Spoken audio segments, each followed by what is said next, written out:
Today we're back on the 90LX, and what we're going to be doing today is installing some BBK unequal length shorty headers.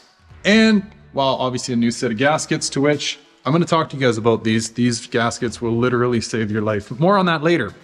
We're going to be taking the stock headers off of this thing. Believe it or not, there still are 5 liters in the world that have stock exhaust manifolds on them. We're going to be peeling these off and putting the BBKs on. And now something that the owner of this car is quite interested in finding out is the car going to be any louder? This is a question that I think a lot of us asked back in the 90s. I'm actually quite curious. I've never changed just the headers, right? There's always a mid-pipe or a muffler swap over at the same time. So this is going to be interesting for me too. We're going to swap these headers out and find out if this car is any louder with aftermarket BBK headers on it. Okay folks, and before we do the sound test here, I should mention we've got a 2.5-inch BBK half off-road. We got 2 high flow cats in here. Little BBK emblem on there. And we've actually got some mystery mufflers. I don't know what these are. Made in Canada. That's about all I can tell you. There is no name on these mufflers. And then a set of 2.5-inch tailpipes. Okay, let's get ourselves a little before clip of the Ford OE stock exhaust headers.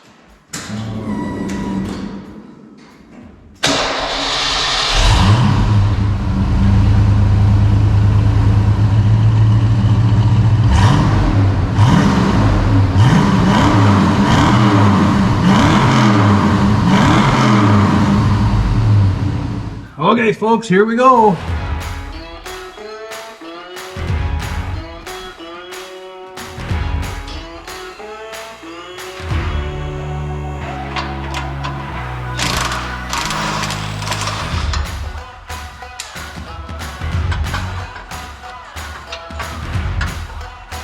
All right, sorry folks, not much of a time lapse here. The driver's side came off not bad. Passenger side was a disaster.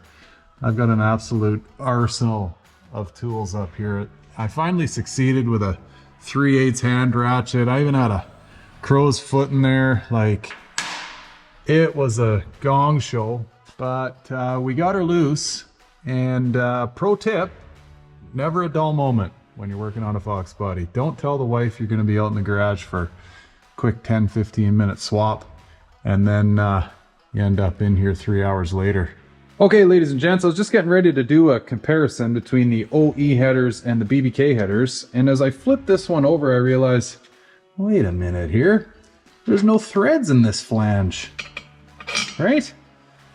They should come threaded, and that's what these studs ultimately go into and bolt down onto your H-pipe. So, unexpected mess I'm in here because BBK's QC was lacking. Maybe these were made on a Friday, I don't know. Anyway, gonna do some quick threading of these flanges, and then we'll get back to your regularly scheduled install.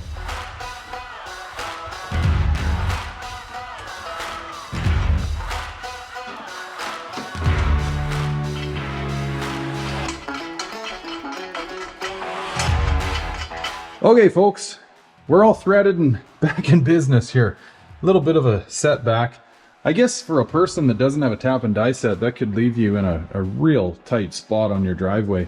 So not sure what was going on at BBK when they let these off the manufacturing floor, but nonetheless, here we are. So I wanted to give you a quick little look at an OE set of headers versus an aftermarket set.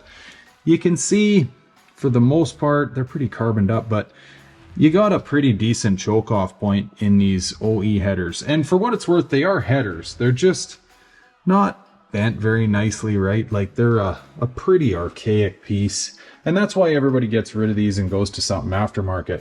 You can see here, right? Like, these pipe bends are nice, smooth, sweeping pipe bends. And bigger hole. Now, on the bigger hole note, I will say that BBK is really getting heavy on the weld here. Now, from what I can tell, we're definitely not going to have any leaks, but geez, there's a ton of weld in these holes. If a person was really picky, you could get in there with a die grinder, I guess, and open these up, probably in higher horsepower applications, that would be somewhat more necessary than what we're trying to accomplish. But at any rate, I really wanted to just show you the difference in the two. Now, I do have these gaskets opened up so you get a better look at what's going on here.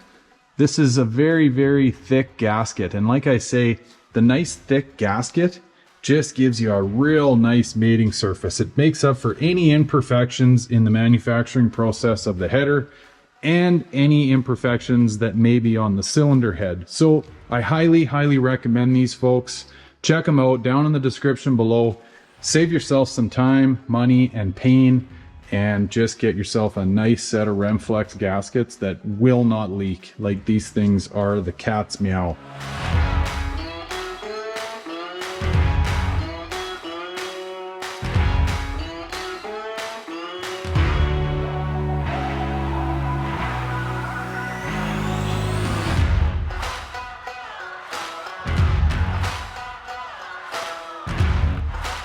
Quick look under the hood of the new ceramic headers. They look pretty good.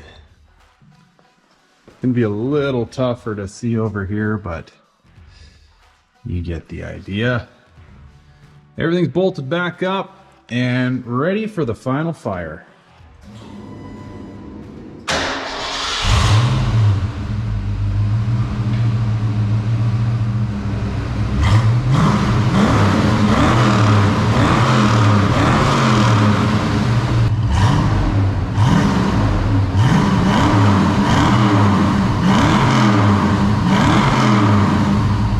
Okay, folks, so final verdict. I don't think we changed things too much. You guys probably aren't going to notice much on video.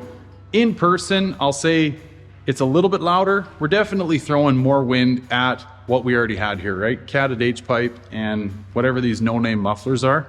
But yeah, if we want to get more noise out of this thing, we got to get rid of the cats, got to change the mufflers. And mufflers are in order for this car. The fella that owns it is actually looking for some. So now you can probably hear my truck running in the background.